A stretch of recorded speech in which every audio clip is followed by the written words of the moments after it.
ಆಕಾಶವಾಣಿ ಮೈಸೂರು.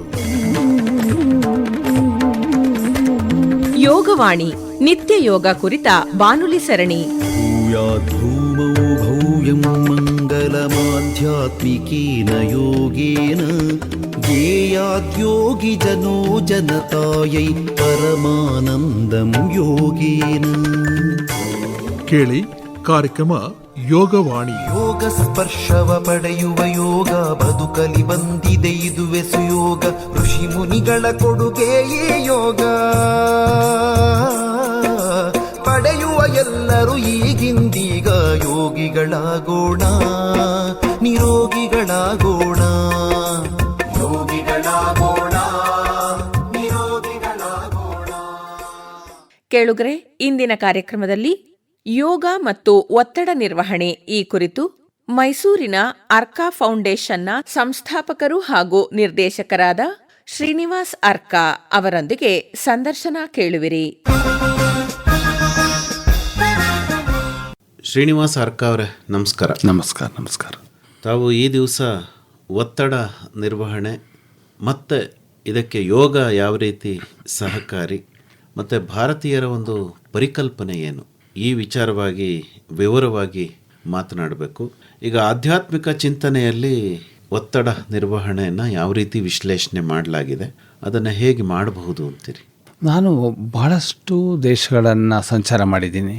ನಾನು ಗಮನಿಸಿರೋ ಪ್ರಕಾರವಾಗಿ ಈ ಸ್ಟ್ರೆಸ್ ಅಂತ ಇದೆಯಲ್ಲ, ಇಂಗ್ಲೀಷಲ್ಲಿ ಹೇಳ್ತೀವಲ್ಲ, ಒತ್ತಡ, ಮಾನಸಿಕ ಒತ್ತಡ, ಇದೆಲ್ಲನೂ ಪಾಶ್ಚಿಮಾತ್ಯ ದೇಶಗಳಲ್ಲಿ ಹೆಚ್ಚು ನೋಡಿದ್ದೀನಿ. ನಮ್ಮ ದೇಶಗಳಲ್ಲಿ ಅಷ್ಟೊಂದು ಇಲ್ಲ. ಆದರೆ ಇತ್ತೀಚೆಗೆ ಪಾಶ್ಚಿಮಾತ್ಯ ರೀತಿಯ ಎಷ್ಟೋ ಜೀವನ ಶೈಲಿಯನ್ನು ನಾವು ಅಳವಡಿಸ್ಕೊಂಡಿರೋದ್ರಿಂದ ಇಲ್ಲಿ ಕೂಡ ಸ್ಟ್ರೆಸ್ ಅನ್ನೋದು ಶುರುವಾಗ್ತಾ ಇದೆ. ಭಾರತೀಯ ಜೀವನ ಪದ್ಧತಿಯಲ್ಲಿ ಒತ್ತಡ ಇಲ್ಲ, ನಿಜವಾಗ್ಲೂ ಇಲ್ಲ ಅಂತ ನನ್ನ ಒಂದು ಅನಿಸಿಕೆ. ಯೋಚನೆ ಇರುತ್ತೆ ಅವರಿಗೆ, ಜವಾಬ್ದಾರಿಗಳನ್ನು ಹೇಗೆ ನಿರ್ವಹಣೆ ಮಾಡಬೇಕು ಅಂತೆಲ್ಲಾನು. ಆದರೆ ಒತ್ತಡ ಅಂತ ಖಂಡಿತವಾಗ್ಲೂ ಆ ಥರ ಇಲ್ಲ. ಆ ಒತ್ತಡನೂ ಒಳ್ಳೇದಕ್ಕೆ ಬಳಸ್ಕೊಳ್ತಾರೆ, ಕನ್ವರ್ಷನ್ ಮಾಡಿಕೊಂಡು ಇದೇ ಒತ್ತಡನೇ ಒಂದು ಮೋಟಿವೇಶನ್ ಮಾಡ್ಕೊಂಡ್ಬಿಡ್ತಾರೆ. ನಿಜವಾಗ್ಲೂ ಆ ಥರ. ಮತ್ತು ಇಲ್ಲಿಯ ಜನ ಜೀವನದ ಒಂದು ಪದ್ಧತಿ ಎಷ್ಟು ಕಲರ್ಫುಲ್ ಆಗಿದೆ, ಎಕ್ಸೈಟಿಂಗ್ ಆಗಿದೆ ಅಂದರೆ ವರ್ಣರಂಜಿತವಾಗಿದೆ. ಇಲ್ಲಿ ಯಾರೊಬ್ಬನು ಡಿಪ್ರೆಷನ್ ಅನ್ನೋ ಶಬ್ದನೂ ಇಲ್ಲಿ ಇರಲಿಲ್ಲ ಹಿಂದೆ. ನೀವು ಚಿಕ್ಕವರಾಗಿದ್ದಾಗೆಲ್ಲ ನೋಡಿದ್ರೆ ಆ ಶಬ್ದಗಳು ನಾವು ಕೇಳೇ ಇಲ್ಲ. ಡಿಪ್ರೆಷನ್ ಇಂಗ್ಲೀಷಲ್ಲಿ ಗೊತ್ತಿದೆ, ನಾವು ಸಾಮಾನ್ಯವಾದ ಅರ್ಥ. ಈ ಸೈಕಲಾಜಿಕಲಿ, ನ್ಯೂರಲಾಜಿಕಲಿ ಅದು ಗೊತ್ತಿಲ್ಲ ಡಿಪ್ರೆಷನ್ ಅನ್ನೋದು ಬರುತ್ತೆ ಅಂತ. ಆ ಪಾಶ್ಚಿಮಾತ್ಯ ದೇಶಗಳಲ್ಲಿ ತುಂಬ ಇದೆ. ಯಾಕಂದರೆ ಇಲ್ಲಿ ಮೋಡ ಕವಿದು ಇರುತ್ತೆ, ವಿಂಟರಿ ಸೀಸನ್ಸು ಡಲ್ ಆಗಿರುತ್ತೆ, ಸೂರ್ಯನೇ ಕಾಣಲ್ಲ ಎಷ್ಟೋ. ಇಲ್ಲಿ ಪ್ರತಿನಿತ್ಯ ಆದರೂ ಲಾರ್ಜ್ಲಿ ಎಷ್ಟೋ ಸೂರ್ಯ ದರ್ಶನ ಆಗೇ ಆಗುತ್ತೆ ಬೆಳಗಾದ್ರೆ. ಆ ಉದ್ದೇಶದ ಮೇಲೇನೆ ಅವರು ಸೂರ್ಯನ ನಮಸ್ಕಾರ ಮಾಡೋದು ಎಲ್ಲಾನು ಯೋಗಶಾಸ್ತ್ರದಲ್ಲಿ ಅಳವಡಿಸ್ಕೊಂಡ್ಬಿಟ್ಟಿದ್ದಾರೆ. ಸೂರ್ಯ ಇದ್ದೇ ಇದ್ದಾನೆ ಅಂತ. ಇಲ್ಲ ಸುಮ್ಮನೆ ಹೆಂಗೆ ನಮಸ್ಕಾರ ಮಾಡೋಕ್ಕಾಗುತ್ತೆ, ಸೂರ್ಯನೇ ನೋಡ್ದೇನೆ. ನೋಡಿ, ಅಷ್ಟೊಂದು ನಮ್ಮ ಭರವಸೆ. ಇಲ್ಲಿ ವೆದರ್ ಚೆನ್ನಾಗಿದೆ ಅಂತ, ಟ್ರಾಪಿಕಲ್ ವೆದರು. ಎಲ್ಲನೂ ಏನು ಅಕ್ಕಿ ಪಕ್ಷಿಗಳು ಎದ್ದು ಚಿಲಿಪಿಲಿ ಗಾನ ಮಾಡಿಕೊಂಡು ಎಲ್ಲ ಎಕ್ಸೈಟಿಂಗ್ ಆಗಿ ಒಳ್ಳೆ ಮ್ಯೂಸಿಕಲ್ ಪಾರ್ಟಿ ಮಾಡ್ದಂಗೆ ಮಾಡ್ತಾರೆ ಬೆಳಗ್ಗೆನೆ ಪಕ್ಷಿಗಳು ಎದ್ದೇಳ್ಸಕ್ಕೆ.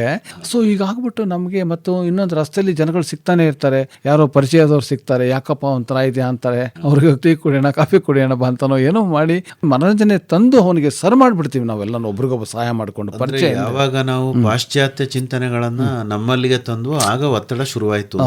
ಪಾಲು ಅದು ತಪ್ಪು ಸರಿ ಅನ್ನೋದು ವಿವರಣೆ ಇಲ್ಲ ಇಲ್ಲಿ. ಅಲ್ಲಿಯ ಪದ್ಧತಿಗಳು ತಂದಿದ್ದಾಗ ಅದ್ರ ಜೊತೆಲಿ ಪ್ಯಾಕೇಜ್ ಎಲ್ಲ ಬರುತ್ತಲ್ಲ, ಅಲ್ಲಿ ಜೀವನ ಶೈಲಿ, ಅಲ್ಲಿ ಪದ್ಧತಿಗಳು, ಅಲ್ಲಿ ಆಚಾರ ವಿಚಾರಗಳು ತಪ್ಪಿಲ್ಲ. ಮಾಡರ್ನೈಸೇಷನ್ ಹೆಸರಲ್ಲಿ, ಅಡ್ವಾನ್ಸ್ಮೆಂಟ್ ಹೆಸರಲ್ಲಿ, ಟೆಕ್ನಾಲಜಿಕಲ್ ಹೆಸರಲ್ಲಿ ತರ್ತೀವಲ್ಲ, ಅದ್ರ ಪ್ಯಾಕೇಜ್ ಬರುತ್ತಲ್ಲ. ಇದೆಲ್ಲ ಡಿಪ್ರೆಷನ್ನು, ಪ್ರೆಷರು, ಸ್ಟ್ರೆಸ್ ಎಲ್ಲ ತಗೊಳ್ಳೇಬೇಕಲ್ವಾ. ಆಗಿದೆ, ಆಗ್ಬಾರ್ದು. ಅಂದ್ರೆ ಅದೊಂದು ತಗೊಂಡ್ರೆ ಇದು ಫ್ರೀ ಅಂತ. ಫ್ರೀ ಅಂತ, exactly, buy one get two free ಅನ್ನೋ ತರ ಬಂದಿದೆ. ಸೊ ಇಲ್ಲಿ ಏನಂದ್ರೆ ಯೋಗ ಬೇರೆ ನಮಗೆ ದೊಡ್ಡ ಕೊಡುಗೆ ಅಲ್ವಾ, ಎಂಥ ದಿವ್ಯವಾದ ಕೊಡುಗೆ. ಯೋಗ ಅಂದ್ರೆ ನಾನು ನೆಸೆಸರಿಲಿ ಪಾಪ ಸಿಸ್ಟಮ್ಯಾಟಿಕ್ ಆಗೇನೆ ಕಲ್ತ್ರೆ ಒಳ್ಳೇದು, ಕಲಿಯಕ್ಕೆ ಆಗದೆ ಇದ್ರೂ ಯೋಗ ಮಾಡ್ಬೋದು. ತಿಳಿದೇನೂ ಯೋಗ ಮಾಡೋರು ಇದ್ದಾರೆ, ಗೊತ್ತೇ ಇಲ್ಲ ಯೋಗ ಮಾಡೋದು, ಯೋಗ ಅಂದ್ರೆ ಏನು ಅಂತ. ಆದ್ರೆ ಯೋಗನ ಮಾಡ್ತಾರೆ. ಉದಾಹರಣೆಗೆ ಪ್ರಾಣಿಗಳು ನೋಡಿ, ಬೆಳಿಗ್ಗೆ ಎಷ್ಟು ಚೆನ್ನಾಗಿ ಕೈಯೆಲ್ಲ ಉದ್ದ ಮಾಡಿಕೊಂಡು ಶ್ವಾನದಿಂದ ಹಿಡಿದು ಮಾರ್ಜಾಲದಿಂದ ಹಿಡಿದು ಎಲ್ಲಾ ಪ್ರಾಣಿಗಳನ್ನು, ಅಕ್ಕಿ ಪಕ್ಷಿಗಳು ಕೂಡ ಯೋಗ ಮಾಡ್ತವೆ. ನೀಟ ಕತ್ತನ ಆ ಕಡೆ ತಿರ್ಗಿಸೋದು, ಈ ಕಡೆ ತಿರ್ಗಿಸೋದು, ಗಮನಿಸಿ ಚೆನ್ನಾಗಿ ಒಂದು ಕೊಕ್ಕೆಲ್ಲ ಹೆಸರು ಮಾಡ್ಕೊಳ್ಳೋದು, ಎಲ್ಲ ರೆಕ್ಕೆಗಳನ್ನು ತೆಗೆದು ಪಡಪಡ ಅಂತ ಬಡಿಯೋದು, ವಾರ್ಮ್ ಅಪ್ ಮಾಡ್ತಾರಲ್ಲ, ಎಷ್ಟು ಚೆನ್ನಾಗಿ ಮಾಡ್ತಾರೆ ನೋಡಿ. ಪ್ರಾಣಿಗಳಲ್ಲಿ ಇದೆ ಎಷ್ಟು ಚೆನ್ನಾಗಿವೆ ಇದೆ ಪದ್ಧತಿಗಳು. ಹಾಗೆ ನಾವು ಕೂಡ ನ್ಯಾಚುರಲ್ ಆಗೇನೆ ಸ್ಟ್ರೆಚ್ ಮಾಡ್ತೀವಲ್ಲ ಕೆಲವು ಸರಿ. ಹಾಸಿಗೆಯಲ್ಲಿ ಎದ್ದೇಳುವಾಗಲೇ ಸ್ಟ್ರೆಚಿಂಗ್ ಮಾಡೋ ಒಂದು ಆಕ್ಷನ್ಗೆ ಹೋಗ್ತೀವಿ ನಾವು. ಮಾಡುವಾಗ ತುಂಬಾ ಚೆನ್ನಾಗಿ ಮಾಡ್ಬಿಡ್ಬೇಕು, ಅದೇನೋ ಅರ್ಧಂಬರ್ಧ ಮಾಡಬಾರ್ದು ಸ್ಟ್ರೆಚಿಂಗ್, ಅಲ್ಲಿ ಜಾಸ್ತಿ ಡ್ಯಾಮೇಜ್ ಆಗುತ್ತೆ. ಇಲ್ಲಿ ಈ ಕಡೆ ಒತ್ತಡದಲ್ಲೂ ಸೇರ್ಕೊಂಡಾಗಲಿಲ್ಲ, ರಿಲೀಫಲ್ಲೂ ಸೇರ್ಕೊಂಡಂಗಾಗಲಿಲ್ಲ. ಅದಕ್ಕೋಸ್ಕರ ಮಾಡೋದನ್ನ ಮನಸಾರೆ ಸಂಪೂರ್ಣವಾಗಿ ಆಕಳಿಸ್ಬೇಕು ಅಂದ್ರೆ ಬಾಯಿ ಮುಚ್ಕೊಂಡು ಸ್ವಲ್ಪ ಕಷ್ಟಪಟ್ಕೊಂಡು ಯಾರೋ ಇದ್ದಾರೆ ಅಂತ ಆಕಳಿಸೋದು ಒಂದು ಅಲ್ವಾ. ಆಮೇಲೆ ಆಕಳಿಸ್ಬಿಡೋಣ ಹೋಗಿ ಅಂದ್ಬಿಟ್ಟು ತುಂಬಾ ಚೆನ್ನಾಗಿ ಆಕಳಿಸಿದಾಗ ಮನೆಯಲ್ಲಿ ಇದ್ದೀನಿ ಅಂತ ಅನ್ಕೊಂಡು ಹಾಗೇನೆ ಏನಾದರೂ ನಕ್ಕರು ಅಷ್ಟೇನೆ ಆನಂದವಾಗಿ ನಕ್ಬಿಡ್ಬೇಕು, ಮನಸಾರೆ ನಗಬೇಕು. ಯಾರೋ ಒಬ್ಬ ಹುಚ್ಚ ನಗ್ತಾ ಇದ್ದಾನೆ ಅಂತ ಅನ್ಕೊಳ್ಳಿ, ಅವ್ರಿಗೆ ಅರ್ಥ ಗೊತ್ತಿಲ್ಲ, ನಿಮಗೆ ಗೊತ್ತು ಅರ್ಥ ಯಾಕೆ ನಗ್ತಾ ಇದ್ದೀರಾ ಅಂತ. ಜನಗಳು ಮೆಚ್ಚೋಕೆ ಪ್ರಯತ್ನ ಪಡೋದೇ ಒಂದು ದೊಡ್ಡ ಸ್ಟ್ರೆಸ್ಸು. ಅದನ್ನು ಆರ್ಟಿಫಿಷಿಯಲ್ ಆಗಿ ಮೆಚ್ಚೋಕೆ, ಈ ಜಗತ್ತಲ್ಲಿ ಯಾಕೆ ಮೆಚ್ಕೋಬೇಕು ನಮ್ಮನ್ನ ಅಂತ, ನಮ್ಗೆ ಯಾಕೆ ಅಷ್ಟೊಂದು ಎಕ್ಸ್ಪೆಕ್ಟೇಷನ್ ಅಂತ.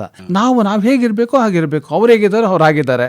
ಸೊ ನಮ್ಮನ್ನು ನಾವು ಒಪ್ಕೊಳ್ಬೇಕು, ತುಂಬ ಚೆನ್ನಾಗಿ ಒಪ್ಕೊಂಡ್ರೆ ನಾವು ತುಂಬ ಚೆನ್ನಾಗಿ ಬೆಳಿತೀವಿ. ಎಲ್ಲಿ ಯೋಗದಕ್ಕೆ ವಾಪಸ್ ಬರ್ತಾ ನಾವು ಯೋಗದಲ್ಲಿ ಒಂದು ಈ ಪ್ರಶ್ನೆಗೆ ಉತ್ತರ ಮುಗಿಸ್ತಾ, ಯೋಗದಲ್ಲಿ ಆತ್ಮಪೂರ್ವಕವಾಗಿ, ಪ್ರಜ್ಞಾಪೂರ್ವಕವಾಗಿ, ಭಾವಾತ್ಮಕವಾಗಿ ಕೂಡ ಸರ್ವತೋಮುಖವಾಗಿ ಒಳಗಡೆ ಇಳಿದು ಯೋಗದ ಒಂದು ಏನೇನು ಆಸನಗಳನ್ನು ಇಟ್ಟಿದ್ದಾರೋ ಅದನ್ನು ಶ್ರದ್ಧೆಯಿಂದ ಅರ್ಥವನ್ನು ಕೂಡ ಚೆನ್ನಾಗಿ ಸವಿತಾ ಆನಂದವಾಗಿ ಮನಸ್ಸನ್ನು ಮುಂದೆ ಬಿಟ್ಬಿಟ್ಟು ಆಮೇಲೆ ಶರೀರ ಅದನ್ನು ಫಾಲೋ ಮಾಡಬೇಕು. ಇಲ್ಲದೇ ಕೆಲವು ಆಸನಗಳು ಹಾಕೋಕ್ಕಾಗೋದೇ ಇಲ್ಲ. ಅದು ಮನಸ್ಸು ಮುಂದೆ ಹೊಟ್ಟೋಗ್ಬಿಡ್ಬೇಕು, ಕಲ್ಪಿಸ್ಕೋಬೇಕು, ಇದು ಮಾಡಿಬಿಟ್ಟಿದ್ದೀನಿ ನಾನು ಆಗಲೇ, ಮುಂದಕ್ಕೆ ಹೊರಟೋಗಿದೆ ಇದು, ನನ್ನ ಕೈ ಕಾಲು ಯಾವ ರೀತಿ ಇರಬೇಕು ಅಂತ ಅನ್ನೋದು ಮನಸ್ಸಿನಲ್ಲಿ ಬರಬೇಕು. ಶ್ರದ್ಧೆಯ ಲಭತೆ ಜ್ಞಾನಂ, ಶ್ರದ್ಧೆ ಬಂದು ಇಟ್ಕೊಂಡ್ರೆ ಎಲ್ಲವೂ ಆಗುತ್ತೆ. ಅದಕ್ಕೋಸ್ಕರವಾಗಿ ಅದು ಸ್ಟ್ರೆಸ್ ಎಲ್ಲನೂ ಓಡೋಗ್ಬಿಡುತ್ತೆ. ಈಗ ರಿಂಕಲ್ಸ್ ಆಗಿದ್ರೆ ಶರ್ಟನ್ನು ಅಥವಾ ಟ್ರೌಸರ್ನ ನಾವು ಐರನ್ ಮಾಡಲ್ವಾ, ಐರನ್ ಮಾಡಿದ ತಕ್ಷಣ ರಿಂಕಲ್ಸ್ ಎಲ್ಲ ಹೊರಟೋಗಲ್ವಾ, ಹಾಗೆಯೇ ಇದನ್ನು ಈ ರಿಂಕಲ್ಸನ್ನು ಕಳಿಸ್ಬೇಕು. ಒತ್ತಡದ ರಿಂಕಲ್ಸ್ ಅಂದರೆ ಐರನ್ ಮಾಡಬೇಕು ಅಂದರೆ ಸ್ಟ್ರೆಚ್ ಮಾಡಿಬಿಡ್ಬೇಕು. ಅದಕ್ಕೆ ನೋಡಿ ಬಿಸಿನೀರು ಹಾಕೊಂಡಾಗ ಖುಷಿ ಆಗುತ್ತೆ ಅವನಿಗೆ ಸ್ಟ್ರೆಸ್ ಇದ್ದಾಗ. ಆಮೇಲೆ ಆಕಾಶ ನೋಡಿದ್ರೆ ಸ್ಟ್ರೆಸ್ ಕಡಿಮೆ ಆಗ್ಬಿಡುತ್ತೆ. ಆಮೇಲೆ ಹಾಡು ಹೇಳಿದ್ರೆ ಸ್ಟ್ರೆಸ್ ಕಡಿಮೆ ಆಗುತ್ತೆ. ಒಂದು ಡ್ರಾಯಿಂಗ್ ಬರೆದ್ರೆ ಸ್ಟ್ರೆಸ್ ಕಡಿಮೆ ಆಗುತ್ತೆ. ಆಮೇಲೆ ಇದು ಒಂದು ಗಾರ್ಡನ್ ಮಾಡ್ಬೋದು. ಅಡುಗೆ ಹೊಸ್ದಾಗಿ ಮಾಡ್ತೀನಿ ನಾನೇನೇ ಇವತ್ತು ಅಂತ ಅಂದರೆ ಸ್ಟ್ರೆಸ್ ಹೊರಟೋಗ್ಬಿಡುತ್ತೆ. ಅವ್ರು ಒಳ್ಳೆ ಸ್ನೇಹಿತರಿದ್ದರೆ ಒಂದು ನಮ್ಗೆ ಉತ್ತೇಜನ ಕೊಡ್ತಾರಲ್ಲ, ಸಕಾರಾತ್ಮಕವಾಗಿ ನಮ್ಮನ್ನು ನೋಡ್ತಾರಲ್ಲ, ಅವ್ರ ಹತ್ರ ಮಾತಾಡಿದ್ರು ಸ್ಟ್ರೆಸ್ ಹೊರಟೋಗ್ಬಿಡುತ್ತೆ. ಎಷ್ಟು ವಿಧಾನ ಇದೆ ಗೊತ್ತಾ? ನಿಮ್ಮ ಡ್ರೆಸ್ ಚೇಂಜ್ ಮಾಡ್ಕೊಂಡ್ರೆ ಸಾಕು ಸ್ಟ್ರೆಸ್ ಹೊರಟೋಗುತ್ತೆ. ಲೊಕೇಶನ್ ಚೇಂಜ್ ಮಾಡಿ, ಕುಳಿತಿರೋದನ್ನ ಬೇರೆ ಚೇರಲ್ಲಿ ಕುಳಿತುಕೊಳ್ಳಿ, ನೋಡಿ ಸ್ಟ್ರೆಸ್ ತಕ್ಷಣ ಕಡಿಮೆ ಆಗದೆ ಇದ್ರೆ ಕೇಳಿ ನನಗೆ. ಹಾಗೆ ಚೇಂಜ್ ಬೇಕು. ಆ ಚೇಂಜ್ಗೋಸ್ಕರವಾಗಿ ಯೋಗಾಭ್ಯಾಸ ಮಾಡಿದ್ರೆ ಖಂಡಿತ ಸ್ಟ್ರೆಸ್ ಕಡಿಮೆ ಆಗುತ್ತೆ. ಕಡಿಮೆನೂ ನಿರ್ನಾಮ ಆಗಿಬಿಡುತ್ತೆ ಸ್ಟ್ರೆಸ್ಸು. ಆದರೆ ಬೇಕು, ಸ್ಟ್ರೆಸ್ಸು ಬರ್ತಾ ಇರಬೇಕು ಆವಾಗವಾಗ, ಅದು ಮಾಮೂಲಿ. ಅದು ಒಂದೇ ಸರಿ ಮನೆ ಕ್ಲೀನ್ ಮಾಡಿಬಿಟ್ಟಿದ್ದೀನಿ, ನಾನು ಬರ್ತ್ಡೇಗೆ ಒಂದೇ ಸರಿ ಮಾಡೋದು ಮನೆ ಕ್ಲೀನು ಅನ್ನೋಕ್ಕಾಗಲ್ಲ, ದಿನ ಮಾಡ್ತಾ ಇರಬೇಕಲ್ಲ. ಹಾಗೆ ದಿನ ಶವರ್ ತಗೊಂಡಾಗೆ ಇದು ಕೂಡ ದಿನ ಯೋಗಾಭ್ಯಾಸ ಇಟ್ಕೊಂಡ್ರೆ ಅವನು ಬಹಳ ದೀರ್ಘಕಾಲವಾಗಿ ಆನಂದಮಯವಾಗಿ ಆರೋಗ್ಯವಂತನಾಗಿ ಮನಸ್ಸನ್ನು ಪ್ರಫುಲ್ಲವಾಗಿ ಇಟ್ಕೊಂಡು ಜೀವನ. ಒಂದಷ್ಟು ಒತ್ತಡ ಇರಬೇಕು ಅಂತಾರಲ್ಲ, ಇರಬೇಕು, ಕಂಡ್ಲೇಬೇಕು. ಅದು ಹೆಲ್ದಿ ಒತ್ತಡ, ಆರೋಗ್ಯದಾಯಕವಾದಂಥ ಒತ್ತಡ ಇರುತ್ತೆ. ನಾನು ಹೇಳಿದ್ನಲ್ಲ, ಅದರಿಂದ ನಮಗೆ ಒಂದು ಪ್ರಚೋದನೆ ಸಿಗುತ್ತೆ ಕೆಲಸ ಕಾರ್ಯಗಳನ್ನು ಮಾಡಬೇಕು ಅಂತ ಅಂದ್ಬಿಟ್ಟು. ಅದನ್ನು ಜಾಸ್ತಿ ಮಾಡ್ಕೊಂಡ್ರೆ ಕೌಂಟರ್ ಎಫೆಕ್ಟ್ ಆಗುತ್ತೆ, ಬೇರೆ ಥರ ಸುಸ್ತಾಗಿ ಬಿದ್ದೋಗ್ಬಿಡ್ತಾರೆ. ಜಾಸ್ತಿ ಆಯ್ತು ಒತ್ತಡ ಅಂತ.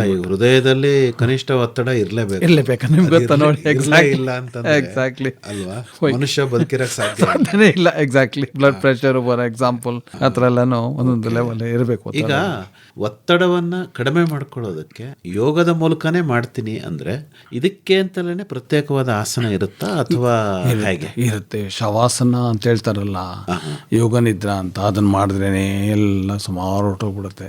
ಶವಾಸನ ಮಾಡೋದು ಆಸನದ ಕೊನೆ ಅಂತದಲ್ಲ, ಅಲ್ಲೇ ಫೈನಲ್. ಮೊದಲಿಗೆ ಮಾಡಕ್ಕಾಗಲ್ಲ, ಮೊದಲೇ ಸ್ಟ್ರೆಚ್ಗಳು ಮಾಡ್ಕೊಂಡು ಹೋಗ್ತಾರಲ್ಲ, ಎಷ್ಟು ಬೇಸಿಕ್ ಆಗೆಲ್ಲನು, ಎಷ್ಟು ಸೂರ್ಯ ನಮಸ್ಕಾರನೇ ಸಾಕು ಅವರೆಲ್ಲನು. ಇನ್ನು ಬೇಕಾದಷ್ಟು ಆಸನಗಳಿವೆ, ಗೋಮುಖಾಸನ, ವೃಶ್ಚಿಕಾಸನ, ಮಯೂರಾಸನ, ಸ್ವಲ್ಪ ಕಾಂಪ್ಲೆಕ್ಸ್ ಆಗ್ತಾ ಹೋಗುತ್ತೆ. ಅದೆಲ್ಲ ಪ್ರೊಫೆಷನಲ್ ಆಗಿ ಅದೇನೇ ವೃತ್ತಿಯಾಗಿ ಇಟ್ಕೊಂಡ್ಬಿಡ್ತಾರಲ್ಲ, ಇದೇ ನನ್ನ ಜೀವನ ಅಂತ.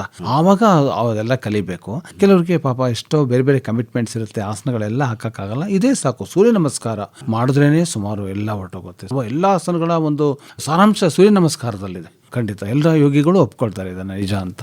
ಹಾಗೆ ಅಲ್ಲ, ನೀವು ಕಂಡುಕೊಂಡ ಹಾಗೆ ಈಗ ಗೃಹಿಣಿಯರಿಗಾಗ್ಬೋದು, ವಯಸ್ಸಾದವ್ರಿಗಾಗ್ಬೋದು, ಜನಸಾಮಾನ್ಯರಿಗೆ ಇದನ್ನೇನು ದೊಡ್ಡ ಸಾಧನೆ ಅಂತ ಭಾವಿಸ್ತಲೇ ಬರೀ ನಾನು ಆಸನಗಳನ್ನು ಮಾಡಿಕೊಂಡು ಶವಾಸನ ಮಾಡಿ ಒಂದು ಏನು ಒತ್ತಡ ನಿರ್ವಹಣೆ ಮಾಡ್ಕೋತೀನಪ್ಪ ಅನ್ನೋರಿಗೆ ಸ್ಪೆಸಿಫಿಕ್ ಆಗಿ ಇಂಥ ಆಸನ ಅಂತ ಏನಾದ್ರು ಇದೆಯಾ? ಇಲ್ಲ, ಇದು ಒಂದು ಬಹಳ ಅದ್ಭುತವಾಗಿದೆ. ಏನಂದ್ರೆ ಒಂದು ಕಡೆ ಕುಳಿತುಕೊಳ್ತೀವಲ್ಲ, ಫಸ್ಟು ಒಂದೇ ಮನಸ್ಸಿನ ಸುಮ್ಮನೆ ಹಾಗೆ ಕುಳಿತುಕೋಬೇಕು, ನಾನು ಒಬ್ಬನೇ ಇರಬೇಕು ಅಂತ ಅಂದಾಗ್ಲೇ ಎಷ್ಟೋ ರಿಲೀಫ್ ಆಗಿಬಿಡುತ್ತೆ. ದೀರ್ಘ ಶ್ವಾಸ ತೆಗೆದುಕೊಂಡ್ರೆ ರಿಲೀಫ್ ಆಗಿಬಿಡುತ್ತೆ. ಹಾಗೆಲ್ಲ ಇದೆ. ಇನ್ನೊಂದೇನು ಗೊತ್ತೇ ಅದ್ಭುತವಾದದ್ದು, ಈ ಯೋಗಾಸನಗಳು ಇಂಟ್ರೊಡ್ಯೂಸ್ ಮಾಡಿದಾರಲ್ಲ ಪತಂಜಲಿ ಮಹರ್ಷಿಗಳು ಇದಕ್ಕೆ ಪ್ರಪಂಚಕ್ಕೆ, ಮಾನವ ಕಲ್ಯಾಣಕ್ಕೋಸ್ಕರವಾಗಿ.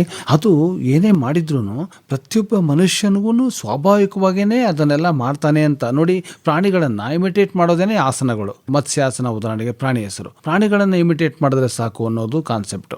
ಮತ್ತು ಅವರವರ ಶರೀರಕ್ಕೆ ತಕ್ಕಂತೆ ಅವ್ರಿಗೆ ಗೊತ್ತಾಗ್ಬಿಡುತ್ತೆ ಗೊತ್ತಾಗ್ಬಿಡುತ್ತೆ ಎಷ್ಟು ಕೈ ಸ್ಟ್ರೆಚ್ ಮಾಡ್ಬೋದು, ಯಾವ ಥರ ಬೆಂಡ್ ಮಾಡ್ಬೋದು ಶರೀರವನ್ನ, ಅವ್ರಿಗೆ ಗೊತ್ತಾಗ್ಬಿಡುತ್ತೆ ನನಗೆ ಇಷ್ಟೇ ನನ್ನ ಸಾಮರ್ಥ್ಯ ಇರೋದು, ಇದು ಕರೆಕ್ಟ್ ಆಗಿದೆ, ಇದಕ್ಕಿಂತ ಮುಂದಕ್ಕೆ ಹೋದ್ರೆ ಡ್ಯಾಮೇಜ್ ಆಗ್ಬೋದು, ಹರ್ಟ್ ಆಗ್ಬೋದು ಅನ್ನೋದು ಗೊತ್ತಾಗ್ಬಿಡುತ್ತೆ ಅವ್ರಿಗೆ. ಈಗ ನೋಡಿ, ಕುಳಿತುಕೊಳ್ಳಕ್ಕೆ ಹೇಳಿ ನೆಲದ ಮೇಲೆ ತುಂಬಾ ಕಷ್ಟಪಡೋರು ಇದ್ದಾರೆ, ಆದ್ರೆ ಕೊನೆ ಕುಳಿತುಕೊಳ್ಳೇಬೇಕು ಅಂದ್ರೆ ಅದು ಯಾವುದೋ ಒಂದು ಭಂಗಿ ಹುಡುಕ್ತಾರೆ, ಕರೆಕ್ಟ್ ಆಗಿರುತ್ತೆ ಅವ್ರಿಗೆ, ಅವ್ರಿಗೆ ಮಾತ್ರ ಸೂಟು. ನೀವು ಅದನ್ನ ಫಾಲೋ ಮಾಡಕ್ ಹೋದ್ರೆ ನಿಮಗೆ ನೋವಾಗುತ್ತೆ ಆ ಥರ ಕುಳಿತುಕೊಂಡ್ರೆ. ಇಂಟ್ರೆಸ್ಟಿಂಗ್ ಇದೆ ಇದೆಲ್ಲನೂ. ಅದಕ್ಕೋಸ್ಕರವಾಗಿ ಸ್ವಾಭಾವಿಕವಾಗಿ ನಮ್ಮ ಬಾಡಿಗೂ ಸ್ವಲ್ಪ ಮಾತಾಡಿಸ್ಕೊಂಡು ಏನ್ ಬೇಕು ನಿನಗೆ ಅಂತ ಕೇಳ್ಕೊಂಡು ನಡ್ಕೊಳ್ಳೋ ಥರ ಮಾಡಿಬಿಟ್ರೆ ಸಾಕು. ಈಗ ನೀರು ಕುಡಿತೀವಿ, ಎಷ್ಟು ಕುಡಿಬೇಕೋ ನಮ್ಗೆ ಗೊತ್ತು, ಎಷ್ಟೊತ್ತು ಒಂದು ಕಡೆ ಕುಳಿತುಕೋಬೇಕೋ ಗೊತ್ತಿದೆ, ಎಷ್ಟು ಮಾತಾಡಬೇಕು ಗೊತ್ತಿದೆ, ಎಲ್ಲನೂ ಕಾನ್ಫಿಡೆನ್ಸ್ ಒಳಗಡೆ ಪ್ರಜ್ಞೆ ಇದೆ. ಅದು ಕಾಂಟ್ಯಾಕ್ಟ್ ಬೆಳೆಸ್ಕೊಂಡ್ರೆ ಎಲ್ಲ ಗೊತ್ತಾಗ್ಬಿಡುತ್ತೆ. ಅದು ಕಾಂಟ್ಯಾಕ್ಟ್ ಬೆಳೆಸ್ಕೊಳ್ಳೋಕ್ಕೆ ಕಣ್ಮುಚ್ಕೊಂಡು ಹಾಗೆ ಒಳಗಡೆ ಮನನ ಮಾಡಬೇಕು. ಏನು ಮನಸ್ಸು ಹೊರಗಡೆ ಹರಿತಾ ಇದೆಯೋ ಒಂದು ಶಕ್ತಿ, ಅದನ್ನ ಒಳಗಡೆ ರಿವರ್ಸ್ ಮಾಡಬೇಕು. ಮಾಡಿದ್ರೆ ಅಡ್ವೆಂಚರ್ಸ್ ಆಫ್ ಸೆಲ್ಫ್ ಡಿಸ್ಕವರಿ, ಒಂದು ಆತ್ಮ ಅನ್ವೇಷಣೆಯ ಅದ್ಭುತ ಸಾಹಸವಾಗುತ್ತೆ. ಅದು ಮಗುವಾಗಿದ್ದಾಗ ಹೇಗಿದ್ವಿ ನಾವು ಶೈಶವಾವಸ್ಥೆಯಲ್ಲಿ,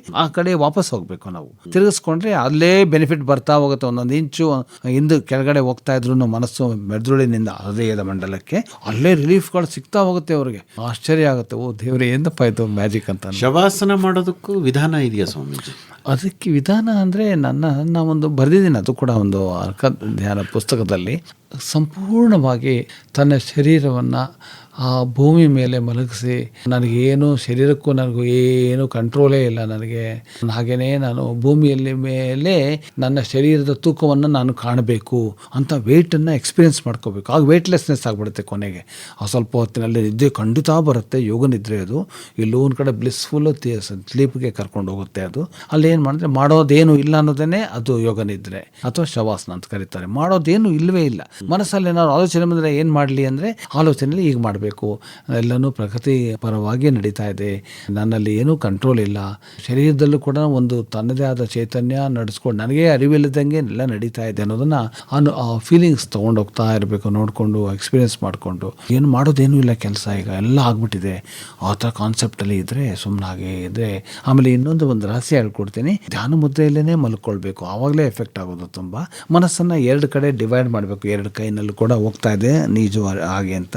ಆಮೇಲೆ ಮಾಡಿದಾಗ ವಿದಿನ್ ಜಸ್ಟ್ 5 minutes 3 minutes ಇಲ್ಲ, ಖಂಡಿತವಾಗ್ಲೂ ಅವ್ರಿಗೆ ಯಾವುದೋ ಒಂದು ಸ್ಥಿತಿ ಕರ್ಕೊಂಡು ಹೋಗುತ್ತೆ, ಸುಂದರವಾದ ಸ್ಥಿತಿಗೆ. ಅವ್ರು ಎದ್ದಾಗಲೇ ಗೊತ್ತಾಗೋದು, ಹೌದು ನಾನು ಇದ್ದೇನೆ ಯೋಗ ನಿದ್ರೆಯಲ್ಲಿ ಅಂತ. ಇನ್ನೊಂದು ಎವಿಡೆನ್ಸ್ ಕೊಡಲ್ಲ, ಅವ್ರು ಎದ್ದ ಮೇಲೆ ಪಕ್ಕದಲ್ಲಿ ತಿರುಗಿ ಎದ್ದೇಳಬೇಕು. ಆಮೇಲೆ ಅವರು ಕನ್ನಡಿ ಇಟ್ಟಿರಬೇಕು ಪಕ್ಕದಲ್ಲಿ, ಹ್ಯಾಂಡ್ ಮಿರರು. ಅವ್ರ ಮುಖನ ಅವ್ರು ನೋಡ್ಕೋಬೇಕು, ಮಾಡೋಕ್ಕೆ ಮುಂಚೆ ಆದ್ಮೇಲೆ ನೋಡ್ಕೋಬೇಕು. ಡಿಫ್ರೆನ್ಸ್ ಹೆಚ್ಚಿರುತ್ತೆ, ಅವ್ರಿಗೆ ಗೊತ್ತಾಗುತ್ತೆ, ಯಾಕಪ್ಪ ಇಷ್ಟು ಫ್ರೆಶ್ ಆಗಿ ಕಾಣ್ತಾ ಇದೆ, ನಾನು ಮುಖ ತೊಳೆದಿಲ್ಲ, ಇಲ್ಲ ಏನೋ ಮೇಕಪ್ ಮಾಡಿಲ್ಲ. ಎಕ್ಸಾಕ್ಟ್, ಗಂಡಸರಿಗೆ ಏನಿಲ್ವಲ್ಲ ಮೇಕಪ್, ಈಗ ಅದು ಬರ್ತಿದೆಯೇನೋ ಗೊತ್ತಿಲ್ಲ, ಇರಲಿ, ಅಥವಾ ಹಾಲು ಕುಡ್ದಿಲ್ಲ ಏನೋ ಹಾಗೆ ಅಂತ ಒಳಗಡೆಯಿಂದ ಫ್ರೆಶ್ ಆಗುತ್ತೆ. ಈ ಮಾಮೂಲಿ ನಿದ್ರೆ ಮಾಡೋಕ್ಕೂ ಯೋಗ ನಿದ್ರೆಗೂ ಏನು ವ್ಯತ್ಯಾಸ? ಡಿಫ್ರೆನ್ಸ್ ಇದೆ. ಮಾಮೂಲಿ ನಿದ್ರೆಗೆ ಏನಪ್ಪ ಅಂದರೆ ನಾವು ಪಕ್ಕಕ್ಕೆ ತಿರ್ಕೊಂಡು ಮಲ್ಕೊಳ್ಬೋದು. ಕೆಲವು ಸಾರಿ ಎಡಗಡೆನೋ ಬಲಗಡೆನೋ ತಿರ್ಕೊಂಡು ಮಲ್ಕೊಂಡಿರ್ತೀವಿ, ದಿಂಬು ಹಾಕೊಂಡಿರ್ತೀವಿ, ಕಂಫರ್ಟ್ ನೋಡಿರ್ತೀವಿ, ಬ್ಲ್ಯಾಂಕೆಟ್ಲ ನೀಟಾಗಿ ಹಾಕೊಂಡು ಮಲ್ಕೊಳ್ತೀವಿ, ನೈಟ್ ಡ್ರೆಸ್ ಹಾಕಿರ್ತೀವಿ. ಆಮೇಲೆ ನಿದ್ದೆ ಮಾಡಬೇಕು ಅಂತ ಹೆಂಗ್ ಬೇಕಾದ್ರೂ ಭಂಗಿನ ಚೇಂಜ್ ಮಾಡ್ಕೋಬೋದು. ಇಲ್ಲ, ಆ ರೀತಿ ಎಲ್ಲ ಈ ಉದ್ದೇಶ ಇಟ್ಕೊಂಡು ಒಳಗಡೆ ಹೋಗಿದ್ದೀವಿ. ನಾನು ಹಗಲೊತ್ತಿನಲ್ಲೇ ಈ ಸಮಯದಲ್ಲೇ ನಾನು ನನ್ನ ಒಂದು ಶರೀರದಲ್ಲಿ ನಮ್ಮ ಉಪಸ್ಥಿತಿ ಗೊತ್ತಾಗಬೇಕು. ನಾವು I am different than the body. ಈ ಶರೀರಕ್ಕಿಂತ ನಾನು ವಿಭಿನ್ನವಾಗಿದ್ದೀನಿ ಅಂತ ಅನುಭವ ಪಟ್ಕೊಳ್ಳೋಕೆ ಹೋದಾಗಲೇ ರಿಲ್ಯಾಕ್ಸೇಷನ್ ಬರೋದು. ಡೀಪ್ ರಿಲ್ಯಾಕ್ಸೇಷನ್ನೇ ಒಂದು ಯೋಗ ನಿದ್ದೆ ಅಂದರೆ ಡೀಪೆಸ್ಟ್ ರಿಲ್ಯಾಕ್ಸೇಷನು. ಅಂದರೆ ಒಂಥರ ಡೀಪೆಸ್ಟ್ ರಿಲ್ಯಾಕ್ಸೇಷನ್ ಅಂದರೆ ವಿಶ್ರಾಂತಿ ಅಂದರೆ ಅದು ಸ್ವಲ್ಪ ಇದಾಗುತ್ತಲ್ವ, ಒಂಥರ ಮನಸ್ಸಲ್ಲಿ ಏನೋ ಒಂಥರ ಆನಂದ ಉಂಟಾಗ್ಬಿಡುತ್ತೆ.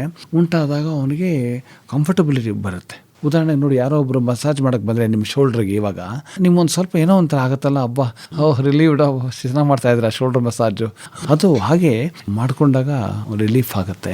ಎಲ್ಲನೂ ಶರೀರಕ್ಕೆ ಲಘುತ್ವ ಉಂಟಾಗುತ್ತೆ. ಶರೀರನೇ ನಾನು ಅಂದ್ಕೊಂಡಿದ್ದಾಗ ಭ್ರಾಂತಿ ಉಂಟಾಗಿ ತುಂಬ ನೋವು ಬಾಧೆ ಎಲ್ಲ ಬರುತ್ತೆ, ಒತ್ತಡಗಳು ಜಾಸ್ತಿ ಆಗುತ್ತೆ. I am not the body but living in the body, I am different than the body. ನಾನು ಇನ್ಫ್ಲೂಯೆನ್ಸ್ ಮಾಡ್ಬೋದು, ಪ್ರಭಾವವನ್ನು ಬೀರ್ಬೋದು ನನ್ನ ಶರೀರದ ಮೇಲೆ ಅನ್ನೋದು ಬಂದಾಗ, ಈ ಕಾನ್ಸೆಪ್ಟ್ ಅಂತ ಅಂದ್ಕೊಂಡ್ರೂ ಪರವಾಗಿಲ್ಲ, ರಿಯಾಲಿಟಿ ಅಂದ್ಕೊಂಡ್ರು ಪರವಾಗಿಲ್ಲ, ಅವ್ರಿಗೆ ಬೆನಿಫಿಟ್ ಖಂಡಿತ ಬರುತ್ತೆ. ಅದಕ್ಕೋಸ್ಕರವಾಗಿ ಇಂಥದ್ದೆಲ್ಲ ಯೋಗ. ಈ ಒತ್ತಡ ಅನ್ನೋದು ಮನಸ್ಸಿನಲ್ಲಿ ಸೃಷ್ಟಿಯಾಗುತ್ತೋ ದೇಹದಲ್ಲಿ ಸೃಷ್ಟಿಯಾಗುತ್ತೋ ಸ್ವಾಮಿ? ದೇಹದಲ್ಲಿ ಅದು ತನ್ನಷ್ಟಕ್ಕೆ ತಾನೇ ಹಾರ್ಮ್ಫುಲ್ ಆಗಿ ಸೃಷ್ಟಿ ಆಗೋದಿಲ್ಲ. ಮನಸ್ಸಿನಲ್ಲಿ ಬಂದು ಅದು ಬುದ್ಧಿ ಮಟ್ಟದಲ್ಲಿ, ಪ್ರಜ್ಞಾ ಮಟ್ಟದಲ್ಲಿ ಬಂದು ಯಾವುದೋ ಆಸೆಗಳನ್ನು ಈಡೇರಿಸ್ಕೊಳ್ಳದೆ, ತನ್ನ ಎಕ್ಸ್ಪೆಕ್ಟೇಷನ್ ಪರವಾಗಿ ನಡೀದೇ ಇರಬೇಕಾದ್ರೆ, ನಿರೀಕ್ಷೆಗೆ ತಕ್ಕಂತೆ, ಹಾಗೆ ತನಗೆ ಇಷ್ಟವಿಲ್ಲದ ಕೆಲಸವನ್ನು ಮಾಡ್ತಾ ಇರಬೇಕಾದ್ರೆ ಮತ್ತು ಬೇರೆಯವರಿಗೋಸ್ಕರವಾಗಿಯೇ ಬದುಕ್ತಾ ಇದ್ರೆ ತುಂಬಾನೇ ಅವ್ರದ್ದೆಲ್ಲ ಸಹಿಸ್ಕೊಂಡು ಎಕ್ಸ್ಪ್ರೆಷನ್ ಮಾಡದೇ ಇದ್ರೆ, ಪ್ರಕಟಣೆ ಮಾಡದೇ ಇದ್ರೆ, ತನ್ನ ಇಮೋಷನ್ಸ್ನ ಭಾವನೆಗಳನ್ನು ಪ್ರಕಟಣೆ ಮಾಡದೇ ಇದ್ರೆ ಆವಾಗನೂ ಸ್ಟ್ರೆಸ್ ಬರುತ್ತೆ. ಹೇಗೆ ನಾವು ಉಸಿರಾಡ್ತೀವಲ್ಲ, ಇಮಿಡಿಯೇಟ್ಲಿ ಬ್ರೀತ್ ಔಟ್ ಮಾಡಿಬಿಡ್ತೀವಲ್ವಾ, ಹಾಗೆ ಆದರೆ ಅವ್ರಿಗೆ ಒಳ್ಳೇದಾಗತ್ತೆ. ಸೊ ಮನಸ್ಸಿನಲ್ಲಿ ಬಂದು ಆಮೇಲೆ ನಿಧಾನಕ್ಕೆ ನರ್ವ್ಸ್ ಮೇಲೆಲ್ಲ ಕುಳಿತುಕೊಳ್ಳುತ್ತೆ, ರಿಂಕಲ್ಸ್ ಥರ, ಪ್ರೆಷರ್ ಥರ ಆಗುತ್ತೆ. ಆಮೇಲೆ ಶೋಲ್ಡರ್ ಮೇಲೆಲ್ಲ ಬರುತ್ತೆ, ತಲೆ, ಇದು ನೆಕ್ಕು, ಹಿಂಭಾಗದಿಂದ ಹಿಡಿದು ಸ್ಪೈನ್ವರೆಗೂ ಬಂದ್ಬಿಡುತ್ತೆ. ಅದಕ್ಕೋಸ್ಕರವಾಗಿ ಅದು ಮನಸ್ಸಿನಲ್ಲೇ ಫಸ್ಟು ನಮ್ಮ ಅಂಡರ್ಸ್ಟ್ಯಾಂಡಿಂಗ್ನಲ್ಲೇ ಬರುತ್ತೆ ಫಸ್ಟ್ ಸ್ಟ್ರೆಸ್. ಅದನ್ನು ಆಗಾಗ ಸಾರ್ಟ್ ಔಟ್ ಮಾಡಿಬಿಟ್ರೆ ಎಲ್ಲ ಒಳ್ಳೇದಾಗತ್ತೆ. ಇದು ನಾವು ಪೈಲಪ್ ಮಾಡ್ಕೊಂಡು ಕುಳಿತುಕೊಳ್ತೀವಲ್ಲ, ಎಲ್ಲನೂ ಗುಂಪು ಕಟ್ಕೊಂಡು ವಾರಕ್ಕೊಂದ್ಸರಿ ಸಿಗುತ್ತಲ್ಲ ರಜಾ, ಅವಾಗೆಲ್ಲ ನೋಡ್ಕೊಳ್ತೀನಿ, ಅಲ್ಲಿವರೆಗೆ ನಾನೇನು ನೋಡ್ಕೊಳ್ಳಲ್ಲ ನನ್ನ ಬಗ್ಗೆ ಅಂದಾಗ ಒತ್ತಡನೂ ಡಬಲ್ ಆಗ್ತಾ ಹೋಗುತ್ತೆ. ಅದಕ್ಕೂ ಕಾಂಪೌಂಡೆಂಟ್ ಸೊಮ್ಯಾಟಿಕ್ ಡಿಸಾರ್ಡರ್ಸ್ ಅಂತ ಹೇಳ್ತಾರೆ, ಮನಸ್ಸಿನಿಂದ ಮೂಡಿದಂತಹ ದೈಹಿಕ ತೊಂದರೆಗಳು ಇರುತ್ತೆ. ಎಷ್ಟೋ ಸಂದರ್ಭದಲ್ಲಿ ದೇಹದ ಸಮಸ್ಯೆಗಳಿಂದಲೂ ಒತ್ತಡ ಉಂಟಾಗ್ಬೋದು. ಯಾರೋ ನಿನಗೆ ಕ್ಯಾನ್ಸರ್ ಬಂದಿದೆ ಅಂತ ಹೇಳ್ತಾರೆ, ಆಗ ತಕ್ಷಣವೇ ಆತನಿಗೆ ಒತ್ತಡ ಶುರುವಾಗತ್ತೆ ಅಲ್ವೇ? ಈ ಏನಿದೆ ಎರಡರ ನಡುವಿನ ಒಂದು ಸಮತೋಲನವನ್ನ ಸಾಧಿಸೋದಕ್ಕೆ ಯೋಗ ಮತ್ತೆ ಧ್ಯಾನ ಸಹಕಾರಿ ಅಂತ ಅನ್ಸುತ್ತೆ. ಖಂಡಿತವಾಗಲು ಸರ್ವಾತ್ಮಕವಾಗಿ ಎಷ್ಟು ಸಾರಿ ಟೆಸ್ಟ್ ಮಾಡಿದ್ರು ಅದು ವಿಜಯ ಆಗೇ ಬರುತ್ತೆ, ಅದು ಗೆದ್ದೇ ಬರುತ್ತೆ ಆ ಯೋಗ ವಿದ್ಯೆಗಳು ಎಲ್ಲರೂ. ಈಗ ನೋಡಿ, ಮನಸ್ಸು ಎಷ್ಟು ಪರಿಣಾಮ ಆಗುತ್ತೆ ಅಂದರೆ, ಮನಯೇವ ಮನುಷ್ಯಾಣಂ ಕಾರಣಂ ಅಂತ ಹೇಳಿದ್ನಲ್ಲ, ಬಂಧು ಮೋಕ್ಷಾಣಂ ಅಂತ. ಈಗ ಯಾರೋ ಒಬ್ಬ ಹೋಗ್ತಾ ಇದ್ದಂತೆ, ಯುರೋಪಿಯನ್ ಸ್ಟೋರಿ ಅದು, ರಾತ್ರಿ ಹೋಗ್ತಾ ಇರಬೇಕಾದ್ರೆ ಒಂದು ಮೋಟೆಲ್ ಅಂತ ಇರುತ್ತಲ್ಲ, ಸಣ್ಣ ಬೆಡ್ ಆ್ಯಂಡ್ ಬ್ರೇಕ್ಫಾಸ್ಟ್ ಥರ, ಅಲ್ಲೋಗಿ ಇದ್ದಂತೆ ಆತ. ಆಮೇಲೆ ಅರ್ಧರಾತ್ರಿ ಆತನಿಗೆ ವೀಸಿಂಗ್ ಬಂದ್ಬಿಟ್ಟಿದೆ ಸಿಕ್ಕಾಪಟ್ಟೆ. ಎಲ್ಲರೂ ಮಾಡಬೇಕು ಆಗುತ್ತೆ ಅಂತ ಹೇಳ್ತಿಲ್ಲ, ಮನಸ್ಸಿನ ಪರಿಣಾಮದ ಒಂದು ಸ್ಟೋರಿ ಅದು, ನಿಜವಾದ ಸ್ಟೋರಿ ಕತೆ. ಸೊ ಹೋಗಿರ್ಬೇಕಾದ್ರೆ ರಾತ್ರಿ ವೀಸಿಂಗ್ ಬಂದ್ಬಿಟ್ಟಿದೆ ಸಿಕ್ಕಾಪಟ್ಟೆ. ಆಗ ಏನು ಮಾಡೋದು ಗೊತ್ತಿಲ್ಲ, ಮಾತ್ರೆ ತಂದಿಲ್ವಂತೆ ಅದನ್ನು ಹಾಕ್ಕೊಳ್ಳೋಕ್ಕೆ, ಕರೆಂಟ್ ಇಲ್ಲ ಅಲ್ಲಿ. ಆಗ ಒಂದು ಏನೋ ಯಾವುದೋ ತೊಗೊಂಡು ಏನು ಸಿಗುತ್ತೋ ಅಲ್ಲಿ ಒಂದು ವಿಂಡೋ ಹೊಡೆದಿದ್ದಾರಂತೆ. ಹೊಡೆದಾಗ ಗ್ಲಾಸ್ ಎಲ್ಲ ಹೊಡೆದೋಗಿ ಫ್ರೆಶ್ ಏರ್ ಬಂತು.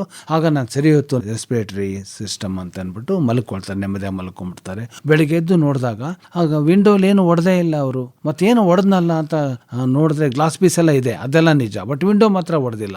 ಇದೇನು ಅಂದರೆ ಗ್ರ್ಯಾಂಡ್ ಫಾದರ್ಸ್ದು ದೊಡ್ಡ ಕ್ಲಾಕ್ ಇದೆಯಲ್ಲ, ಆ ಕ್ಲಾಕ್ ಹೊಡೆದಾಕ್ಬಿಟ್ಟಿದ್ದಾರೆ ಆ ಕತ್ಲೆನಲ್ಲಿ. ಅಲ್ಲಿಗೆ ನೋಡಿ ಇಲ್ಲಿ ಅದು ಹೇಗಿದೆ ಅಂತ, ಮನಸ್ಸು ಎಷ್ಟು ಪರಿಣಾಮ ಬೀರುತ್ತೆ ಅನ್ನೋದು ಒಂದು ಸಣ್ಣ ಉದಾಹರಣೆ. ಆ ರೀತಿ ತಾನು ಒಳಗಡೆ ಸರ್ ಮಾಡ್ಕೋಬೇಕು ಒಂಡಾಗ ಸೈಕೋಸೊಮ್ಯಾಟಿಕ್ ಮೋಸ್ಟ್ ಡಿಸೀಸಸ್ ಅಂತ ಇದೆ, ರಿಸರ್ಚಲ್ಲಿ ಕೂಡ ಗೊತ್ತಾಗಿದೆ. ಹಾಗೆ ಅಂತ ಅಂದ್ಬಿಟ್ಟು ಯಾರೋ ಒಬ್ರು ನೀವು ಎದುರಿಸ್ಬಿಡಿ, ಊಟ ಆದಮೇಲೆ ನಿನಗೆ ಅದರ ಒಳಗಡೆ ಹಲ್ಲಿ ಬಿದ್ದುಬಿಟ್ಟಿತ್ತು, ಅದು ಹೆಂಗೆ ತೊಗೊಂಡೆ ನೀನು ಅಂತ ಅಂದ್ಬಿಡಿ. ನೋಡಿ, ಅವರಿಗೆ ಸ್ವಲ್ಪ ಅವರು ಶ್ರಮಕ್ಕೆ ಅಪ್ಸೆಟ್ ಆಗದೆ ಇದ್ರೆ ಕೇಳಿ, ಅವತ್ತು ಆಗುತ್ತೆ ಅಲ್ವಾ. ಇಲ್ಲ ಪರವಾಗಿಲ್ಲ, ಅಲ್ಲಿ ಬಿದ್ದಿದ್ರು, ಡೋಂಟ್ ವರಿ ಅಂತ ಹೇಳಲ್ಲ ಅವರು. ಹಾಗಿದೆ. ಸಾಮಾನ್ಯವಾಗಿ ಮಕ್ಕಳಲ್ಲಿ ಒತ್ತಡ ಕಮ್ಮಿ ಅಂತ ಹೇಳ್ತಾರೆ, ಯಾಕೆಂದರೆ ಮಕ್ಕಳ ಸ್ವಭಾವನೇ ಹಾಗೆ, ಭಾಳ ಖುಷಿಯಾಗಿರ್ತವೆ, ಓಡಾಡ್ಕೊಂಡಿರ್ತವೆ, ತನಗನ್ಸಿದ್ದನ್ನು ನೇರವಾಗಿ ಹೇಳ್ತವೆ. ಆದರೆ ಇವತ್ತು ದೌರ್ಭಾಗ್ಯ ಅಂದರೆ ಮಕ್ಕಳಲ್ಲೂ ಕೂಡ ಒತ್ತಡ ಜಾಸ್ತಿ ಆಗ್ತಾ ಇದೆ. ಅದು ತಂದೆ ತಾಯಂದ್ರಿಂದ ಒಳ್ಳೆ ರಿಸಲ್ಟ್ ಬರಲಿ ಅಂತ ಇರೋ ಒತ್ತಡ ಇರ್ಬೋದು, ಅಥವಾ ಮಕ್ಕಳೇ ಅವರ ಸಹಪಾಠಿಗಳನ್ನು ನೋಡಿ ನಾನು ಅವನಿಗಿಂತ ಮಾರ್ಕ್ಸ್ ತೆಗಿಬೇಕು ಅನ್ನುವಂಥ ಒತ್ತಡ ಇರ್ಬೋದು. ಈ ತರಹದ ಒಂದು ಬೆಳವಣಿಗೆ ಸಮಾಜದ ದೃಷ್ಟಿಯಿಂದ ಖಂಡಿತ ಒಳ್ಳೆಯದಲ್ಲ. ಆದರೆ ಮಕ್ಕಳಲ್ಲೂ ಇವತ್ತು ಒತ್ತಡ ಇರೋದ್ರಿಂದ ಯೋಗ ಮಕ್ಕಳಲ್ಲಿ ಯಾವ ರೀತಿ ಒತ್ತಡ ನಿರ್ವಹಣೆಗೆ ಸಹಕಾರಿ ಆಗಬಲ್ಲದು ಅಂತಂತೀರಿ? ಖಂಡಿತ ಆಗತ್ತೆ. ಆದರೆ ಇದು ದುರದೃಷ್ಟವಶದಿಂದ ಈ ಸಬ್ಜೆಕ್ಟೇ ಉಂಟಾಗಬಾರ್ದಾಗಿತ್ತು ನಮಗೆ. ಮಕ್ಕಳಿಗೆ ಅವರೇ ನಮಗೆ ನೋಡಿದ ತಕ್ಷಣ ಮಕ್ಕಳನ್ನು ನಮ್ಮ ಸ್ಟ್ರೆಸ್ ರಿಲೀಫ್ ಆಗ್ತಾ ಇತ್ತು, ನಮ್ಮ ಒತ್ತಡ ಕಡಿಮೆ ಆಗ್ಬಿಡೋದು. ಈಗ ಅವ್ರಿಗೆ ಬಂದ್ಬಿಟ್ಟಿದ್ರೆ ನೀವೆಲ್ಲ ಹೋಗ್ತೀರಾ ನೀವು ಇನ್ನು ಒತ್ತಡ ರಿಲೀಫ್ ಮಾಡಿಸ್ಕೊಳ್ಳೋಕ್ಕೆ ಅಲ್ವಾ? ಒಂದಾಯಿತು. ಅವ್ರು ನೋಡಿದ್ರೆ, ಅವ್ರು ದರ್ಶನ ಮಾಡಿದ್ರೆ, ಮಕ್ಕಳು ಒಂದು ಆಟ ಆಡೋದನ್ನು ನೋಡಿದ್ರೆ ಅಲ್ವಾ, ಎಷ್ಟು ಅವರ ಒಂದು ಟ್ಯಾಲೆಂಟು, ಮುಗ್ಧತೆಯನ್ನು ನೋಡಿದಾಗ ನಮಗೆ ರಿಲೀಫ್ ಆಗ್ತಿತ್ತಲ್ವ, ದೊಡ್ಡವ್ರಿಗೆಲ್ರಿಗೂ, ತಂದೆ ತಾಯಿಗಳಿಗೆ ಮತ್ತು ಹಿರಿಯರಿಗೆಲ್ರಿಗೂ. ಸೊ ಹೀಗಾಗಿದೆ, ಮಾಡ್ಬೋದು ಯೋಗ ಖಂಡಿತವಾಗ್ಲೂ ಇವಾಗ. ಬಟ್ ಅವರಿಗೆ ಟೆಂಡರ್ದು ತುಂಬ ಯಾವ ಆಸನ ಬೇಕಾದ್ರೂ ಮಾಡ್ಬೋದು ಮಕ್ಕಳು ಹೆಚ್ಚು ಕಮ್ಮಿ, ಯಾಕಂದರೆ ಅಷ್ಟೊಂದು ಫ್ಲೆಕ್ಸಿಬಿಲಿಟಿ ಇರುತ್ತಲ್ಲ ಅವರಿಗೆ, ಕಲ್ತ್ಕೊಳ್ಳೋಕ್ಕೆ ಸರಿಯಾದ ಸಮಯ ಅದು. ಈ ಚೈನಾ ದೇಶದಲ್ಲಿ ಕಂಗ್ಫು ಅದೆಲ್ಲನೂ, ಕರಾಟೆ ಎಲ್ಲ ಚಿಕ್ಕ ವಯಸ್ಸಲ್ಲೇ ಕಳ್ಸಕ್ಕೆ ಹೋಗ್ತಾರೆ, ಜಿಮ್ನಾಸ್ಟಿಕ್ಸು. ಹಾಗೆ ಅವರು ವಿಶ್ವಪ್ರಸಿದ್ಧರಾಗಿದ್ದಾರೆ ತುಂಬ ಜನ. ಹಾಗೆ ಮಾಡ್ಬೋದು, ತಪ್ಪಿಲ್ಲ. ಆದರೆ ಮಕ್ಕಳಿಗೆ ಒತ್ತಡ ನಿಜವಾಗ್ಲೂ ಬರಬಾರ್ದಾಗಿತ್ತು, ಅದು ತುಂಬ ಶೋಚನೀಯವಾದದ್ದು. ಅದಕ್ಕೆ ಅವರಿಗೆ ನಾವು ಆದಷ್ಟು ಎಲ್ಲ ರೀತಿಯಲ್ಲೂ ಕೂಡ ಅವ್ರಿಗೆ ಒತ್ತಡ ಅಷ್ಟೊಂದು ಬರ್ದಿರೋ ಥರ ಮಾಡಿದ್ರೆ ಅದೇ ಒಂದು ಒಳ್ಳೆ ಕೆಲಸ ಆಗುತ್ತೆ. ಅಂದರೆ ಅವರು ಯೋಗಾಭ್ಯಾಸ ಮಾಡೋದು ಒಳ್ಳೇದು. ಅದು ಖಂಡಿತವಾಗ್ಲೂ ಒಳ್ಳೇದು. ಈಗ ಚಿಕ್ಕಂದಿನಿಂದಲೇ ಪ್ರಾರಂಭ ಆದರೆ ಬಹಳ ಒಳ್ಳೇದಲ್ವಾ ಅವರಿಗೆ. ಅವ್ರ ಮನಸ್ಥಿತಿ ತುಂಬ ಚೆನ್ನಾಗಿರುತ್ತೆ, ಆರೋಗ್ಯವಂತರಾಗಿರ್ತಾರೆ, ಅವರು ತುಂಬ ಚೆನ್ನಾಗಿ ಬಾಡಿ ಬೆಳವಣಿಗೆ ಉಂಟಾಗುತ್ತೆ, ಹೊಟ್ಟೆ ಚೆನ್ನಾಗಿ ಹಸಿಯುತ್ತೆ, ನಿದ್ದೆನೂ ಚೆನ್ನಾಗಿ ಬರುತ್ತೆ, ಬ್ರೈಟ್ ಆಗ್ತಾರೆ ಅವರು. ಅವರಿಗೆ ಬಹಳ ಎಲ್ಲ ಏಕಾಗ್ರತೆ ಶಕ್ತಿನೂ ಜಾಸ್ತಿ ಆಗ್ಬೋದೆ. ಹಾಗೆ ಆಗುತ್ತೆ. ಎಲ್ಲಿ ರಕ್ತ ಸಂಚಾರ ಎಲ್ಲ ಸರ್ವತೋಮುಖವಾಗಿ ಪ್ರತಿಯೊಂದು ಕಡೆನೂ ಪ್ರವಹಿಸುತ್ತೋ ಮತ್ತು ಆಕ್ಟಿವಿಟಿ ಚೆನ್ನಾಗಿರುತ್ತೋ ಅವ್ರಿಗೆ ಯಾವಾಗ್ಲೂ ಪಾಸಿಟಿವ್ ಆಗಿದೆ ನಡ್ಕೊಳ್ತಾರಲ್ಲ, ಆವಾಗ ಖಂಡಿತವಾಗ್ಲೂ ಯಶಸ್ಸಾಗುತ್ತೆ. ನೆನಪಿನ ಶಕ್ತಿದೆ ಮಕ್ಕಳಲ್ಲಿ ಬಹಳ ದೊಡ್ಡ ಸಮಸ್ಯೆ. ನಾನು ಓದಿದ ನೆನಪಲ್ಲಿ ಇರಲ್ಲ ಅನ್ನೋದೇ ಮಕ್ಕಳು ಹೇಳೋದು. ಯಾಕಂದರೆ ಕಂಪ್ಯೂಟರ್ ವರ್ಲ್ಡ್ ಎಲ್ಲ ಮೊಬೈಲ್ ಫೋನ್ ಬಂದಿದೆ, ರೇಡಿಯೇಷನ್ ಜಾಸ್ತಿ ಆಗಿದೆ, ಮತ್ತು ಅದಕ್ಕೆ ಎಲ್ಲನೂ ಈಗ ಸಣ್ಣ ಸಣ್ಣ ಲೆಕ್ಕನೂ ಕೂಡ ಕ್ಯಾಲ್ಕುಲೇಟರಲ್ಲೇ ನೋಡಬೇಕು ಅಥವಾ ಮೊಬೈಲಲ್ಲಿ ಕ್ಯಾಲ್ಕುಲೇಟ್ ಮಾಡಿಬಿಡ್ತಾರೆ. ಹೀಗಾಗಿದೆ. ಅದಕ್ಕೋಸ್ಕರ ಮಗ್ಗಿ ಹಿಂದೆ ಹೇಳ್ಕೊಡ್ತಿದ್ರಲ್ಲ, ಅದೆಲ್ಲ ನಿಜ. ಅದು ಅಟ್ಲೀಸ್ಟ್ ಫಾರ್ ಫನ್ ಅಂತ ಅಂದ್ಬಿಟ್ಟಾದರೂ ಹೇಳ್ಕೊಡ್ತಾ ಇರಬೇಕು, ಒಳ್ಳೇದಾಗತ್ತೆ ಅದು. ಹಾಗಿದೆ. ಸೊ ಮೆಮೊರಿ ಇಂಪ್ರೂವ್ ಮಾಡ್ಕೊಳ್ಬೇಕಂದ್ರೆ ಕೆಲವು ನ್ಯೂಟ್ರಿಷನು, ಡಯಟು, ಏನು ಊಟ ಮಾಡ್ತಾರೆ ಅದ್ರ ಮೇಲೆಲ್ಲ ಡಿಪೆಂಡ್ ಆಗುತ್ತೆ ಅವ್ರಿಗೆ. ಯೋಗ ಮತ್ತು ಧ್ಯಾನ, ಯೋಗ ಮತ್ತು ಧ್ಯಾನ ಅಂತೂ ಇದಂತೂ ಫೌಂಡೇಶನ್. ಅದು ಇದ್ದೇ ಇರಬೇಕು. ಅಲ್ಲಿಂದನೇ ಎಷ್ಟೋ 50% of the problems at least solve ಆಗಿಬಿಡುತ್ತೆ ಏನೂ. ಅದರಿಂದ ಅದನ್ನು ಇಟ್ಕೊಂಡು ಅದಾದ್ಮೇಲೆ ಇದೆಲ್ಲ ಬೇರೆ ಬೇರೆ ಟೆಕ್ನಿಕ್ಸು ಎಲ್ಲ ಉಪಯೋಗಿಸ್ಬೇಕು, ಮೆಥಡ್ಸು ಎಲ್ಲನೂ. ಹಾಗೆಲ್ಲ ಇಂಪ್ರೂವ್ ಮಾಡ್ಕೊಂಡು ಲೈಫ್ ಸ್ಟೈಲು ಚೇಂಜ್ ಆಗ್ತಾರೆ ಮಕ್ಕಳು, ಬ್ರಿಲಿಯಂಟ್ ಆಗ್ತಾರೆ ಅವರು. ಒತ್ತಡದಲ್ಲಿ ಈಗ ಎರಡನೇ ಪಾತ್ರ ಬರೋದು ಮಹಿಳೆಯರಿಗೆ. ಅಂದರೆ ಬಹಳ ದೊಡ್ಡ ವಿಚಾರ ಏನಪ್ಪಾ ಅಂತಂದರೆ ಅವರು ಮನೆಯಲ್ಲೂ ದುಡಿಬೇಕು, ಹೊರಗಡೆ ಉದ್ಯೋಗಸ್ಥ ಮಹಿಳೆಯರು ಹೊರಗಡೆನೂ ಕೂಡ ದುಡಿಬೇಕಾಗುತ್ತೆ. ಎಷ್ಟೋ ಸಂದರ್ಭದಲ್ಲಿ ಎರಡೂ ಕೆಲಸವನ್ನು ಡಬಲ್ ಆಕ್ಟಿಂಗ್ ಅಂತೀವಲ್ಲ, ಅದನ್ನು ಕೂಡ ಮಹಿಳೆಯರು ಮಾಡ್ತಾ ಇರ್ತಾರೆ. ಮತ್ತೆ ಇನ್ನೂ ಒಂದೇನು ಅಂದ್ರೆ ಮಕ್ಕಳು ಕೂಡ ಒತ್ತಡದಲ್ಲಿ ಇರೋದ್ರಿಂದ ಮಹಿಳೆಯರಿಗೆ ಮೂರನೇ ಟೆನ್ಷನ್ ಅದ್ರ ಮೂಲಕ ಬರುತ್ತೆ. ಈಗ ಮಹಿಳೆಯರ ದೃಷ್ಟಿಯಿಂದ ನಾವು ಯೋಚನೆ ಮಾಡೋದೇ ಆದ್ರೆ ಅವರಲ್ಲಿ ಒತ್ತಡವನ್ನು ಕಡಿಮೆ ಮಾಡೋದಕ್ಕೆ ಯೋಗ, ಧ್ಯಾನ ಯಾವ ರೀತಿ ಸಹಕಾರಿ ಆಗಬಹುದು, ತಾವು ನೀಡುವಂತಹ ಒಂದು ವಿಚಾರ ಏನು? ಅಲ್ಲಿ ಸ್ತ್ರೀಯರಿಗೆ ಸ್ವಾಭಾವಿಕವಾಗಿಯೇ ಅದು ಹ್ಯಾಂಡಲ್ ಮಾಡೋ ಶಕ್ತಿ ಇದೆ ಅವರಲ್ಲಿ, ಸ್ವಾಭಾವಿಕವಾಗಿಯೇ ಇದೆ, ಎಕ್ಸ್ಟ್ರಾ. ಸೊ ಇದೆ. ಅವರು ಯೋಗ ಅಂದರೆ ಸ್ಪೆಸಿಫಿಕ್ ಆಗಿ ಮಾಡೋಕ್ಕೆ ಸಮಯ ಸಿಗಲಿಲ್ಲ ಅಂದರೆ ಎಲ್ಲೆಲ್ಲಿ ಏನೇನು ಕೆಲಸ ಮಾಡ್ತಾರೋ ಸ್ವಲ್ಪ ಸ್ಲೋ ಡೌನ್ ಮಾಡಿಕೊಂಡು ಮನೆಯಲ್ಲಿ ಅಟ್ಲೀಸ್ಟ್ 1 ಅವರ್ಗೆ ಮೀಸಲಾಗಿಟ್ಕೊಂಡು ಯೋಗದ ರೀತಿಯಲ್ಲಿ ನಾನು ಕಾಲ ಕಳಿತೀನಿ ಮನೆಯಲ್ಲಿ ಅಂತ ಅಂದ್ಬಿಟ್ಟು ಕೆಲಸ ಕಾರ್ಯಗಳನ್ನು ಮಾಡ್ತಾ ಇರಲಿ. ಏನು ಬೇಕೋ ಅದು.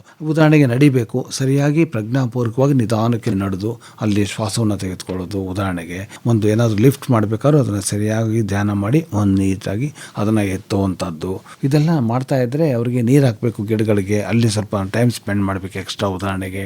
ಮತ್ತು ಈ ರೀತಿಯಲ್ಲಿ ಅವರು ಅಭ್ಯಾಸ ಒಳಗಡೆ ಇಳಿದ್ಬಿಟ್ರೆ ಅವರಿಗೆ ಯೋಗದ ಅನುಭವನೇ ಉಂಟಾಗುತ್ತೆ ಅಲ್ಲಿ, ಯೋಗ ಮಾಡೋದಷ್ಟೇ ಎಲ್ಲ ರೀತಿಯಲ್ಲೂ ಕೂಡ ಅವರು.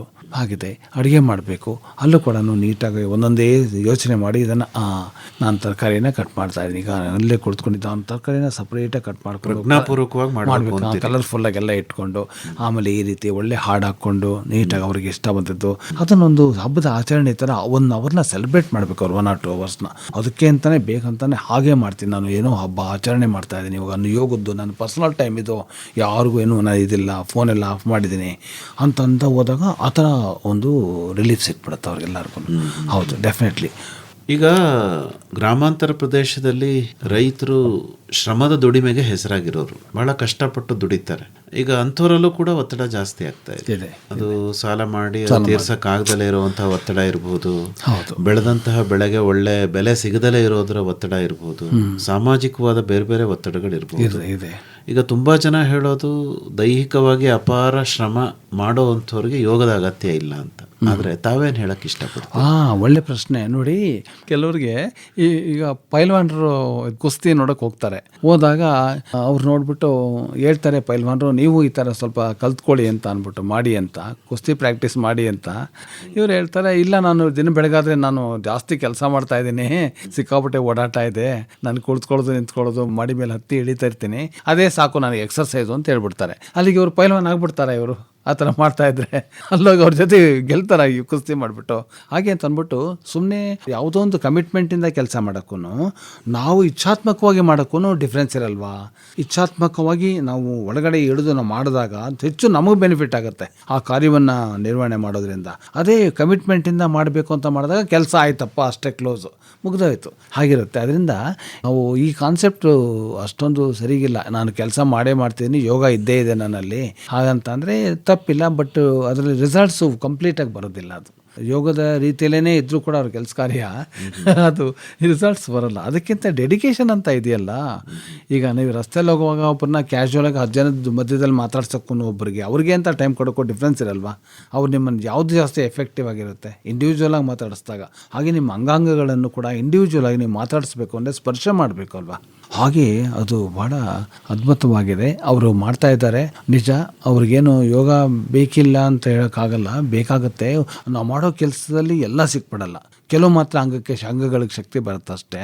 ಅದಕ್ಕೋಸ್ಕರ ಯೋಗದಲ್ಲಿ ಎಲ್ಲ ಕವರ್ ಆಗುತ್ತೆ, ಮನಸ್ಸು, ಶರೀರ, ಇಂದ್ರಿಯಗಳು ಎಲ್ಲ ಕವರ್ ಆಗುತ್ತಲ್ಲ ಯೋಗಾಭ್ಯಾಸದಲ್ಲಿ. ಅದರಿಂದ ಇದು ತುಂಬ ಒಳ್ಳೇದಾಗತ್ತೆ.